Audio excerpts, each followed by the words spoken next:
ஆச்சி பாதாம் ட்ரிங்க். ஆச்சி பாதாம் ட்ரிங்க் ஒன்னு வாங்கினா ஒன்னு ஃப்ரீ. விபத்துக்குள்ளான விமானத்தின் லேண்டிங் கியர் உட்செலுத்த கூடுதல் நேரம் எடுத்துக்கொண்டதாக மூத்த விமானிகள் கருத்து தெரிவித்துள்ளனர். விமான விபத்துக்கு முந்தைய காட்சிகளை பார்க்கும்போது சில முரண்பாடுகள் இருப்பதாகவும், மேல்நோக்கி இருக்க வேண்டிய லேண்டிங் கியர் கீழ்நோக்கி இருப்பதாகவும் பிரிட்டிஷ் ஏர்வேஸின் முன்னாள் விமானி அலஸ்டர் ரோசன்ஷெய்ன் குறிப்பிட்டார். குறைந்த வேகத்தில் விமானம் புறப்பட்டு திறம்பட பறக்க உதவும் வகையில் இறக்கை மடிப்புகள் சரியாக அமைக்கப்பட்டிருக்க வேண்டும் என்றும் அலஸ்டர் தெரிவித்தார். ஓடுபாதையில் விமானத்தின் புறப்பாடு அசாதாரண நிலையில் இருந்ததாக யுனைடெட் ஏர்லைன்ஸ் முன்னாள் விமானி லாரா சாவினோ தெரிவித்தார். விமானத்தின் மூக்கு பகுதி 15 டிகிரி உயரத்தில் மேல் நோக்கி செல்ல வேண்டும் என்றும் அதில் சிரமம் இருப்பது போல் வீடியோ காட்சிகளில் தெரிவதாகவும் அவர் குறிப்பிட்டார்.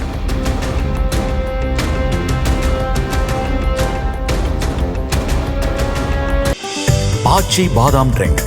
ஆச்சி பாதாம் ட்ரிங்க் ஒன்னு வாங்கினா ஒன்னு ஃப்ரீ. பிளே ஸ்டோர் மற்றும் ஆப் ஸ்டோரில் இருந்து பாலிமர் செயலியை QR கோடு மூலம் பதிவிறக்கம் செய்யுங்கள். செய்திகளை உடனுக்குடன் பெறுங்கள்.